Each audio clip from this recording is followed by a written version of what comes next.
नमस्कार।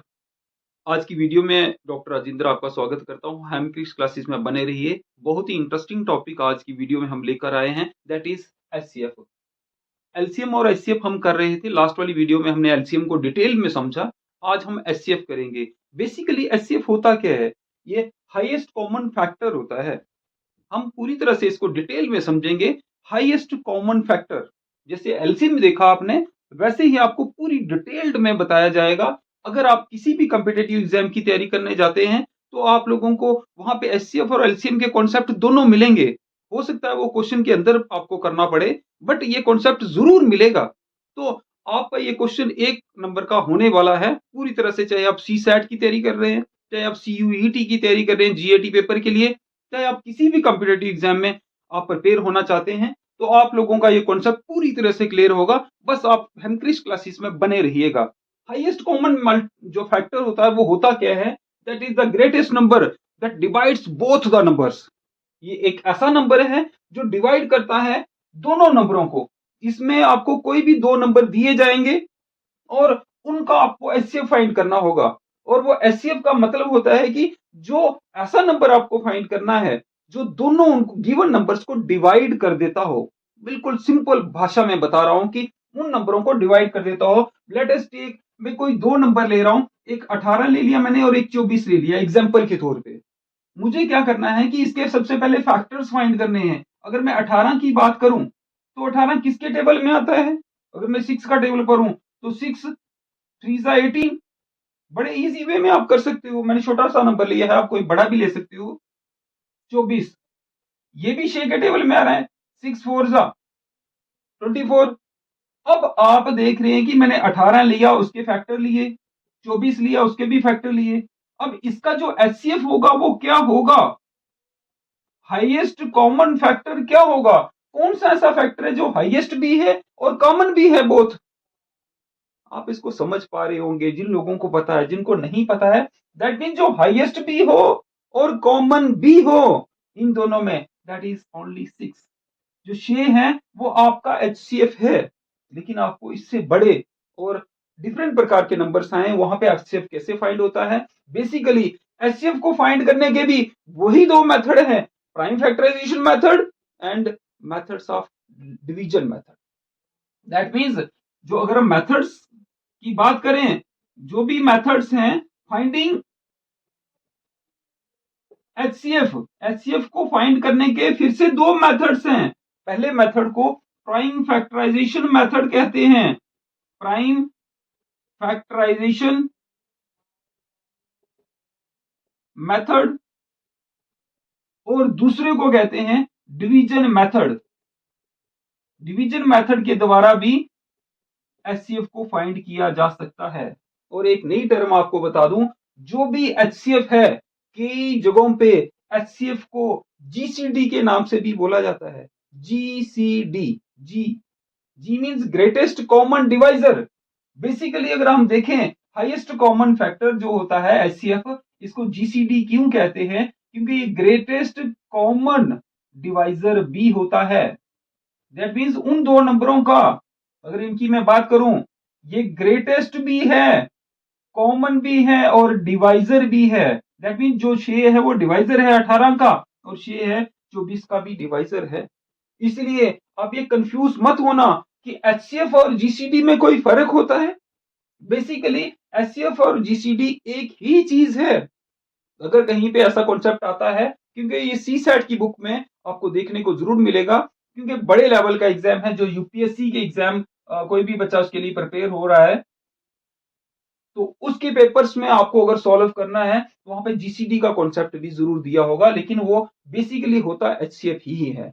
तो मैं आपको पहले से ही बता रहा हूं, हेमक्रिस क्लासेस में बने रहेंगे तो 5वीं स्टैंडर्ड से लेकर 12th तक की मैथ के सारे कॉन्सेप्ट आपके क्लियर होंगे। चाहे कोई भी कॉम्पिटिटिव एग्जाम से किसी भी फील्ड में आप देना चाहते हैं, तो मैथ आपको बड़े इजी वे में समझाया जाएगा। बट इन क्लासेस को जब भी आपको अच्छी लगती हैं तो आपसे एक ही रिक्वेस्ट है, शेयर करिए अपने दोस्तों से और चैनल को सब्सक्राइब जरूर कीजिएगा। अब हम प्राइम फैक्टराइजेशन और डिवीजन मेथड्स दोनों करने जा रहे हैं। हम देखते हैं कोई टर्म लेकर जिससे प्राइम फैक्टराइजेशन से कैसे सॉल्व किया जाता है एचसीएफ को, और डिवीजन मेथड से एचसीएफ को कैसे सॉल्व किया जाता है, तो आइए देखते हैं। तो आइए अब हम प्राइम फैक्टराइजेशन मेथड से सॉल्व करते हैं कि एचसीएफ कैसे फाइंड होता है। मैंने कहा दो मेथड्स हैं इसके, प्राइम फैक्टराइजेशन और डिवीजन मेथड्स को कई बार लॉन्ग डिवीजन मेथड भी कहा जाता है। तो ये डिफिकल्ट रहता है, बच्चे मुश्किल से समझते हैं इसको, लेकिन मैं आपको समझा रहा हूँ। प्राइम फैक्टराइजेशन मेथड कोई भी मुश्किल नहीं है, किसी भी प्रकार आप इसको कर सकते हैं। मैंने दो नंबर ले लिए 63 एंड 81।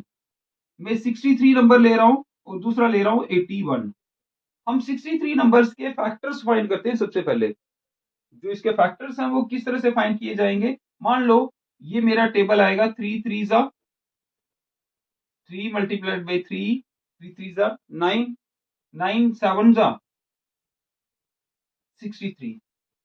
ये मेरे फैक्टर्स हैं किसके, 63 के। इन 63 के फैक्टर्स को भी आपको वैसे ही लिखना होगा।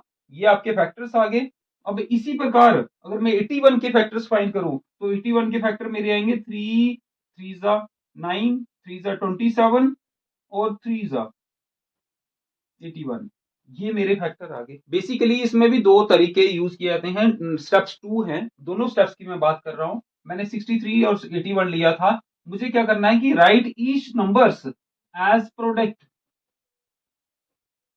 जो भी नंबर है उनका प्रोडक्ट मैंने लिख दिया, मल्टीप्लीकेशन करके वो नंबर कैसे वापस आ रहा है। और दूसरा स्टेप क्या है कि multiply the factors with lowest power. तो आपको सबसे पहले इसको कन्वर्ट करना होगा। मैं 63 को दोबारा से लिख रहा हूं आपके सामने। 63 इज इक्वल टू 3 की पावर कितनी है 2, 3 2 टाइम्स है और 7 कितनी बार है 1 टाइम। ऐसे ही 81 की बात करूं तो 81 कितना है, सारे 3 हैं, 3 की पावर कितनी है 4 टाइम्स, बाकी कुछ भी नहीं है। अब आप देखें कि इसका एचसीएफ आएगा क्या। अब आपको देखना है कि लोएस्ट पावर, एक शब्द को ध्यान से देखिएगा कि इस एचसीएफ में लोएस्ट पावर को देखना है। लोएस्ट पावर क्या है, थोड़ा सा कॉम्प्लेक्स समझने में लगता है, बच्चे इसको समझ नहीं पाते हैं। यहां पे देखेंगे 3 की पावर कितनी है 2 है और यहां पे 3 की पावर कितनी है 4 है। अगर हम दोनों नंबर्स की बात करें तो इसका मतलब 3 की पावर 2 यहां पे भी है। मैं इसको ऐसे करके लिख सकता हूं 3 की पावर 2 फिर से 3 की पावर 2। ये चीज छुपी हुई इसके अंदर भी है क्योंकि 3 की पावर इधर भी 2 है और 2 दैट मीन 3 की पावर है तो 4 है। 3 की पावर जो 4 है बट 3 को 4 टाइम्स मल्टीप्लाई किया गया, लेकिन 2 2 मैं अलग से करूं तो ये और ये चीज कॉमन मिल जाएगी मुझे, लेकिन 7 तो इसमें है नहीं, तो नहीं है 7 तो रहने दो। आपका एचसीएफ क्या आएगा, एचसीएफ इज इक्वल टू जो भी lowest common, lowest power common होगी। तो लोएस्ट पावर कॉमन क्या है, ये तो हाईएस्ट तो 4 थी, लेकिन लोएस्ट पावर जो है वो कॉमन है 3 raise to power 2 that is 3 multiplied by 3 which is equal to 3 3 are 9। तो my dear 9 is the highest common factor of 63 and 81। मैं थोड़ा सा रिपीट कर दूं कि आपने 63 लिया, उसके फैक्टर बनाए, मल्टीपल जो भी प्रोडक्ट में लिख दिया, 81 के भी बनाए, उनको आपने पावर्स में कन्वर्ट किया। ऐसे ही एलसीएम में भी आप करते थे, लेकिन वहां पे एलसीएम में आप हाईएस्ट पावर लेते थे, यहाँ पे आपको लोएस्ट पावर लेनी है। उल्टा है उसका, बिल्कुल लोएस्ट पावर लेनी है क्योंकि 3 की पावर 2 यहां पे भी है और 3 की पावर 2 यहां पे भी है। तो मेरे पास दोनों नंबर्स में जो 3 की पावर लोएस्ट मुझे मिल रही है वो मैंने ली, that is my HCF, highest common factor. अब इसको डिवीजन मेथड से कैसे करते हैं, चलो देखते हैं। आइए अब लॉन्ग डिवीजन मेथड से इसको करते हैं कि लॉन्ग डिवीजन मेथड से उसी का सॉल्व कैसे किया जाता है जो 63 था और 81 था। हमने वही नंबर लिया था, मैं फिर से वही नंबर ले रहा हूं। लॉन्ग डिवीजन बेसिकली होता क्या है कि लॉन्ग डिवीजन में ग्रेटेस्ट नंबर को स्मॉलेस्ट नंबर से डिवाइड किया जाता है। तो इसमें बड़ा नंबर कौन सा है 81 और स्मॉलेस्ट कौन सा है छोटा। पहला स्टेप है इसका, जब आपको लिखना है तो बड़े वाले नंबर को छोटे वाले नंबर से डिवाइड करना है।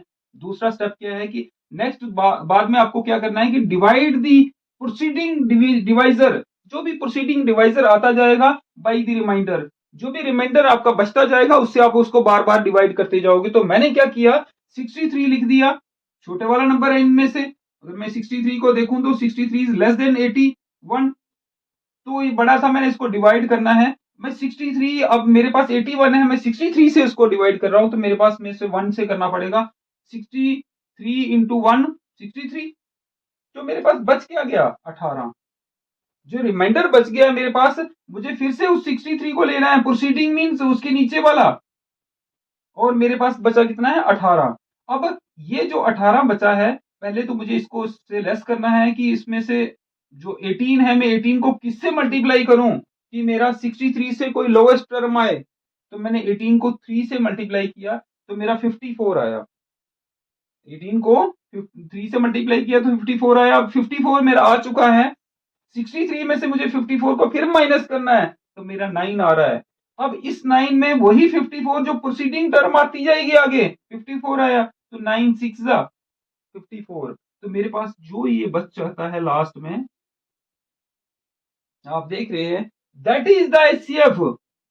ये भी एक मेथड है एचसीएफ को फाइंड करने का। हाईएस्ट कॉमन फैक्टर इस प्रकार भी फाइंड किया जा सकता है। ये मोस्टली 7th 8th 9th के स्टैंडर्ड के क्वेश्चंस में जरूर आपको देखने को मिलेगा कि लॉन्ग डिवीजन मेथड से किस तरह से एचसीएफ फाइंड करते हैं। तो मैंने इस वीडियो में आपको दोनों ही तरीके दिखा दिए हैं। प्राइम फैक्टराइजेशन हमने पहले वाले मेथड से निकाला तो 9 आया, और लॉन्ग डिवीजन से भी निकाला तो वो भी 9 आया। मैं आशा करता हूं कि आपको इन वीडियोस की जरूर समझ आ रही होगी। जो हेमक्रिस्ट क्लासेस हैं इसमें आप बने रहिएगा। मैंने आपको एचसीएफ का कॉन्सेप्ट पूरी तरह से डिटेल्ड में समझा दिया है, जो आपको किसी भी प्रकार का कोई कॉम्पिटिटिव एग्जाम्स क्रैक करना होगा, चाहे आप किसी भी तरह की मैथ्स की तैयारी कर रहे हो, तो आपको ये बहुत हेल्पफुल करेंगी। और एक ही प्लेटफॉर्म के अंदर हेमक्रिस्ट क्लासेस के कॉन्सेप्ट से आपको पूरी फ्री वीडियोस मिलने वाली हैं। ये वीडियोस मैंने पहले भी बताया है, आपको मंडे फिर ट्यूसडे को नहीं आती है, वेडनेसडे को, दैट मीन्स एक दिन छोड़कर